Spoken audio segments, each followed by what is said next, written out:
Bonjour et bienvenue sur cette présentation succincte de notre solution DAM, de gestionnaire de patrimoine numérique, Keepic. Nous allons survoler les fonctions qui sont disponibles. Bien évidemment, la formation dispensée vous permettra d'aller plus loin sur les attendus et l'exploitation complète de ce logiciel 100% français un éditeur qui existe maintenant depuis une bonne dizaine d'années.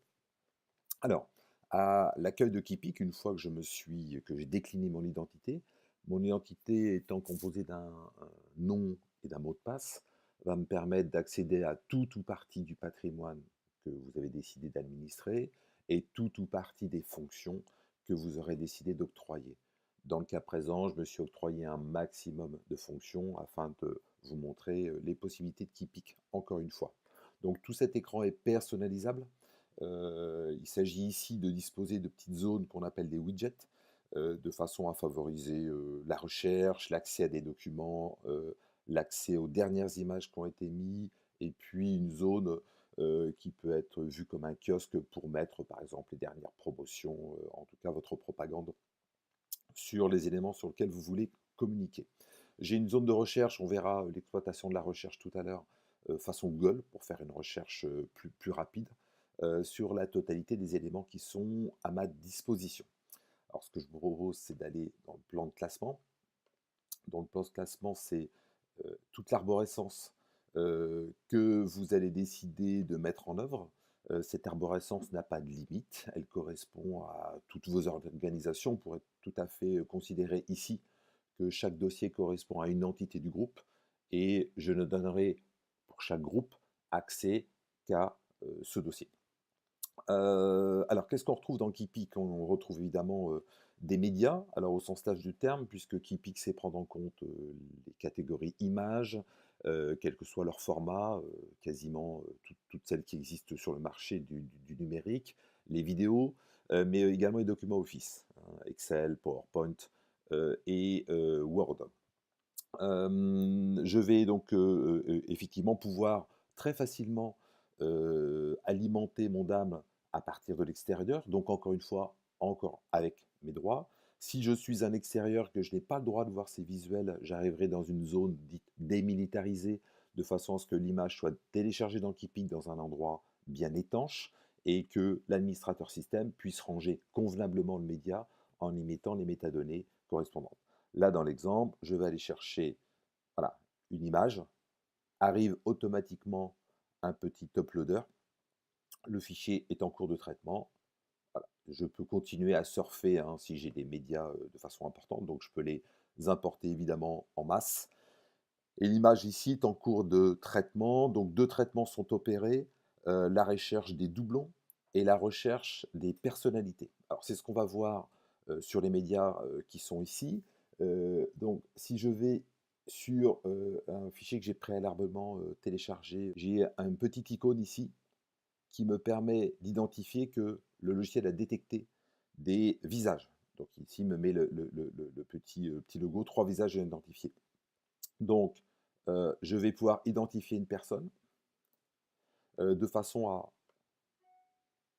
organiser ma recherche par métadonnées. C'est-à-dire qu'ici, automatiquement, ensuite, à partir du moment où je retrouverai cette personne dans des médias, automatiquement le tag sera proposé de façon à ce que vous le validiez. Donc là, encore une fois, pour favoriser la recherche. Donc je vais pouvoir effectivement trouver et chercher sur les métadonnées, on va y revenir, sur le nom du fichier, sur sa catégorie, mais aussi les personnes qui constituent le média. J'ai un autre identifiant ici qui s'appelle le doublon. Donc là, au téléchargement, le logiciel a identifié le doublon. Donc effectivement, j'ai deux images similaires. Vous voyez que dans l'exemple ici, j'ai mis une petite étoile, mais toutefois, voilà, lui détecte un doublon et il me demande si je veux conserver le doublon ou supprimer le doublon. Donc là, encore une fois, pour faciliter le rangement, le nettoyage des bases qui sont parfois complexes, deux images qui ne portent pas le même nom.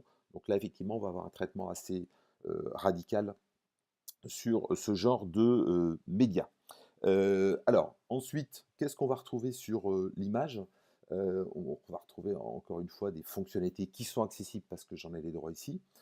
Donc on a la possibilité d'ajouter ou rajouter des étiquettes. Alors ces étiquettes sont complètement éditables, hein, elles sont en anglais, pour en mettre en français sans aucun problème.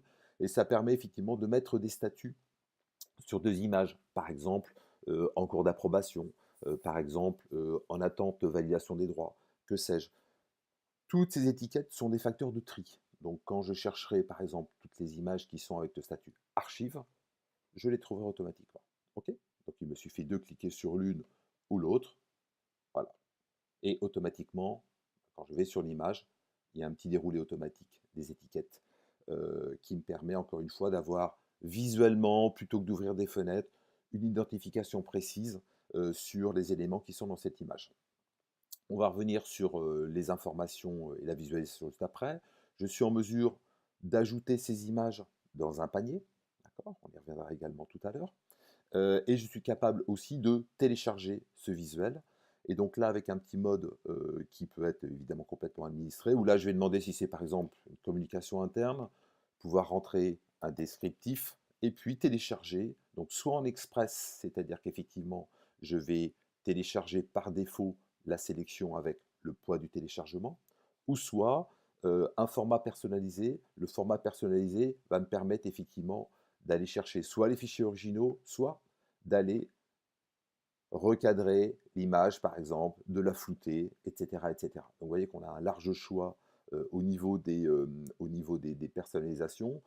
Et dans les fichiers originaux, je vais pouvoir demander, alors avec un vocabulaire aussi adapté à l'internaute, euh, quel est l'usage de cette image. L'idée est de garder l'unicité de l'image dans votre médiathèque, bien entendu, et à la volée, de produire une adaptation physique du fichier. Si j'ai une adaptation pour le web, eh bien, je vais produire une petite image qui sera à ma disposition. Donc ça évite à l'internaute de prendre une image bien plus grosse et d'utiliser des outils qui vont être peut-être un peu fastidieux et à partir du moment où il en dispose, sur son bureau. Donc voilà pour les outils qui sont disponibles sur l'image à l'internaute. Ensuite, quand je vais aller, alors ce que je vais faire, je vais peut-être aller, pardon, sur quelque chose, voilà, cette image où je vais avoir de la métadonnée. Donc j'ai la possibilité d'éditer le document, donc avec, grâce à l'aperçu, de pouvoir zoomer, d'aller encore une fois identifier des personnes si certaines n'ont pas été identifiées au téléchargement. Et je vais avoir une description générale, ce qu'on appelle ces fameuses métadonnées, qui vont me permettre effectivement d'avoir toutes les informations que j'ai jugées bonnes et dont j'ai hérité. Là, par exemple, dans le cas présent, les conditions d'utilisation de l'image ont été héritées de la photothèque, en l'occurrence, je crois que c'est Getty Images, où je suis allé chercher cette image. D'accord. J'ai des dates de début de droit, des dates de fin de droit qui sont utilisables, les auteurs, bien évidemment, et puis tous ces mots-clés que je vais pouvoir associer à l'image, bah, tout simplement pour les retrouver. Alors, ces mots-clés peuvent être mis sur une image ou plusieurs images, hein. Il y a toujours l'idée de l'eau avec qui pique. Le titre, les gendres et toute cette description générale est largement amendable. J'ai aussi, par exemple, la possibilité de mettre des. Alors là, on est dans le domaine dans le domaine éolien, pardon, donc on a créé une liste de produits particuliers là-dessus, mais on est capable de faire une liste de façon à bien associer toutes les métadonnées qui vont permettre de faire des critères de choix et de tri. J'ai des possibilités d'édition qui vont permettre aussi d'avoir des modifications de l'image. Alors ça, c'est utilisé pour les photos, vidéos, de façon à ne pas voir les marques, par exemple, de faire des cadrages, et dimensions, du floutage. Si je sélectionne, par exemple, cette zone, hop, je vais appliquer un floutage et c'est flouté. Donc encore une fois, un personnage que j'ai reflouté parce que j'ai pas les droits, etc., etc. Je vais pouvoir comme ça appliquer une gestion plus pragmatique sur une image que je vais pouvoir gérer et exploiter immédiatement sans avoir à gérer, non pas des droits, hein, puisque les droits sont importants, mais à une identité de marque que je ne suis pas en mesure de gérer aujourd'hui. J'ai l'idée de statut également. On a vu tout à l'heure les étiquettes. Là, on a l'idée de statut. Donc, Dans l'idée de statut, c'est plus quelque chose qui pourra évoluer, alors que vous utilisez ou pas, en considérant que quand je vais mettre mon image, je suis à l'état start, et je vais pouvoir comme ça faire évoluer dans un flux de validation mon ou mes médias de façon à ce qu'ils soient à l'état publié, de façon à ce que je puisse les mettre à disposition des personnels. Là encore une fois, ce sont des critères de tri et de choix sur les images. Le partage, donc là aussi fonction intéressante, je suis capable au niveau d'une image, mais aussi d'un panier, d'envoyer, de mettre à disposition, en l'occurrence dans le cas présent, cet élément grue de chantier, avec une désactivation automatique. Ça veut dire que je vais envoyer un lien ou mettre à disposition un lien, donc dans un CMS type WordPress ou dans des réseaux sociaux, ou on veut envoyer le lien par mail à quelqu'un qui a, plutôt que de télécharger une image qui sera trop grosse, etc., je lui mets un lien. Quand il cliquera sur ce lien, il arrivera directement sur Keepic et uniquement sur l'image. Et à la date choisie, si j'ai choisi une image, le lien ne sera plus disponible. Ok.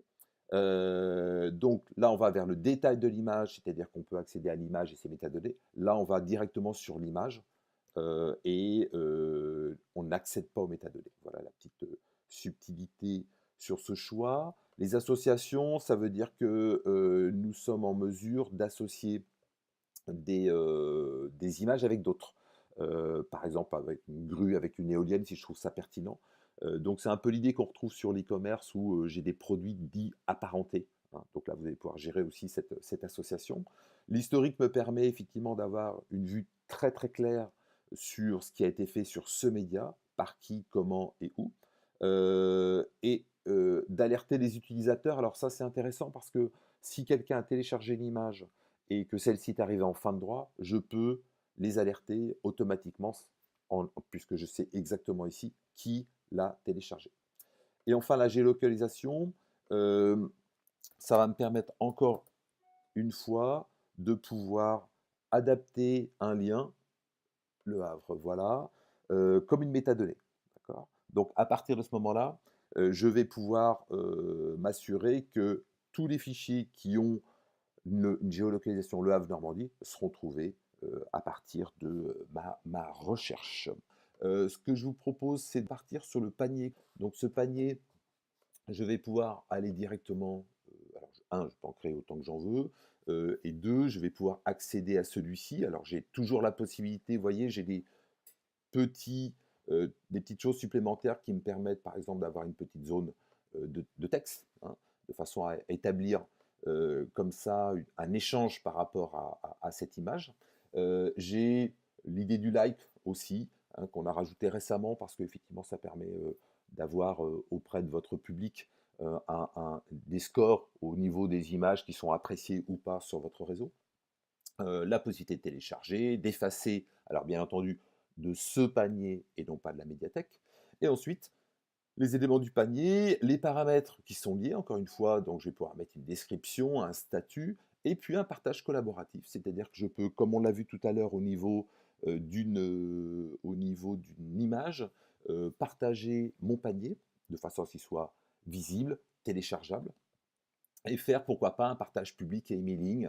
Vous avez un nouveau programme, vous décidez, alors quand je parle public, ça peut être évidemment par exemple à des journalistes, partager ce panier très facilement sur des sites, envoyer par emailing, ça veut dire que toutes les personnes qui seront dans ma liste recevront individuellement un mail avec le lien de téléchargement.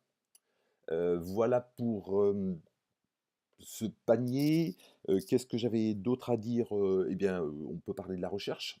Donc la recherche, je vais effectivement avoir, on l'a vu tout à l'heure, j'ai rentré un nom sur une image, la métadonnée est associée. On va pouvoir aussi avoir des recherches full text qui vont me permettre, hop, des recherches full text, pardon, j'ai encore en mémoire, des recherches full text qui vont me permettre de trouver l'identification.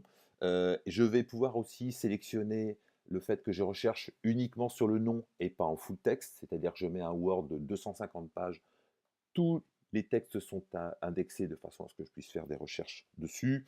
Et évidemment, on l'a vu aussi sur, voilà, rechercher les médias avec la géolocalisation. Donc, tous les critères qui sont identifiables sont recherchables. Dans la recherche, je peux faire des recherches avancées avec l'idée de et de ou, d'association. Par exemple, je cherche tous les médias qui sont au statut print et entre telle date et telle date. Voilà, on va pouvoir effectivement avoir quelque chose d'assez élaboré de ce point de vue-là. Je voulais juste vous montrer deux autres choses. Le workflow.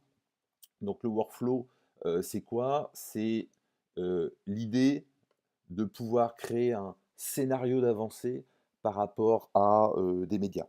Par exemple, je crée une nouvelle campagne, je vais pouvoir la décrire, associer des personnes à cette nouvelle campagne et évidemment des médias à cette nouvelle campagne. D'accord? Donc là, il ne s'agit pas d'un flux qui est lié à un élément, par exemple une photo, une vidéo, mais plus à quelque chose qui va embrasser une problématique un peu globale. J'ai un salon, j'ai une campagne, j'ai une publicité, donc plutôt dans l'espace collaboratif, de pouvoir mettre différentes étapes, on peut en mettre autant qu'on en veut, et à chaque étape, de pouvoir associer des personnels de façon à ce qu'il y ait un statut de validation, de tri, de commentaires, de façon à avancer sur le fait que si je reprends ma campagne, ou par exemple une première de couverture sur un nouveau magazine, voilà les images que j'ai sélectionnées, quelles sont celles qui retiennent votre attention, j'associe les personnes qui sont habilitées à donner leur avis, étape 1, étape 2, elles me donnent leur avis, étape 3, je valide, je mets un tag sur mon image qui sera sélectionnée et retrouvable pour faire la une de mon magazine. Et enfin, une zone de paramètres où c'est ce que je voulais vous montrer. On va avoir un certain nombre hop, de statistiques, je vais y arriver, pardonnez-moi, qui vont permettre effectivement de façon très précise de savoir ici quels ont été les imports, les téléchargements, les vidéos, les utilisateurs, le nombre de connexions, etc. etc. D'accord? Donc là, encore une fois, de façon à pouvoir faire des statistiques pertinentes, j'ai mis une nouvelle opération, un nouveau logo. Est-ce que ce logo est utilisé? Sinon, comment, avec la communication et le marketing, je peux faire en sorte de renforcer cette communication de façon à ce qu'il soit utilisé. Voilà, encore une fois, les statistiques vont vous permettre de prendre des éléments décisionnels par rapport à votre communication, marketing, la diffusion des éléments que vous souhaitez faire à travers Keepic. Je vous ai tout montré, ou quasiment, évidemment, encore une fois, hein, comme je vous le disais tout à l'heure, il ne s'agit pas de se substituer à la formation. Voilà, encore une fois, oui, je vous ai parlé des images, je vous ai parlé des vidéos, donc on va pouvoir effectivement retrouver l'ensemble effectivement de tous ces éléments très facilement et pouvoir effectivement mettre à disposition de vos personnels la totalité des médias que vous gérez. Voilà pour cette présentation de Keepic dans les grandes lignes. La formation qui est dispensée d'une journée vous permettra d'acquérir bien évidemment les finesses de paramétrage, de partage qui vous permettront de faire de cet outil un outil solide et largement partagé. Je vous souhaite une bonne journée en tout cas.